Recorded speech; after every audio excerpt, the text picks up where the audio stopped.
I divorced my husband over a car accident he didn't cause. My husband and I had been married 10 years.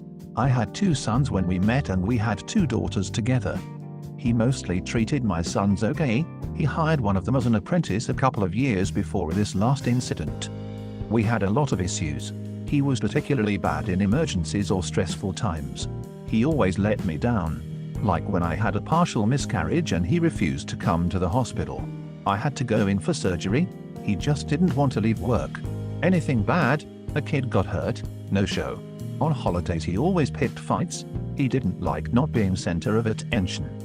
So things were already rocky when my son, 21, the one who worked for him, was driving to work one morning.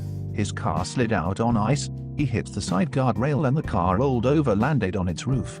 He was slightly injured but his car was totally destroyed. When I drove out to the accident, I was horrified at how close he was to being killed. My husband kept making jokes about the accident. That was upsetting, but it was the next morning that really was the last straw. I heard him on the phone yelling. I asked what was wrong. He said my son was asking for a day off because he was sore from the accident and had to organize a replacement car to get to work. My husband said no way would he have a day off for such a small thing. That he already lost money yesterday. I was shocked he was being so petty. It was 2 days off work for a serious car accident, not unreasonable, and he gave other employees days off for less. He was very angry, like the accident was done to hurt him somehow. He was yelling at me now, acting like his business would fold over 2 days off.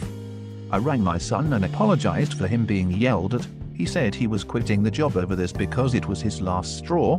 He had been treated badly for years in the job.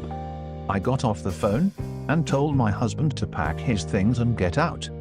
He left. He didn't talk to me for over a week. No phone calls, nothing.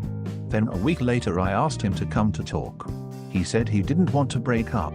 I asked him why he didn't call me during the week. He said he was too busy at work. That was it.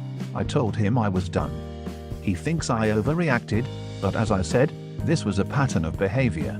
He just was never there when we needed him and was low-key verbally abusive normally.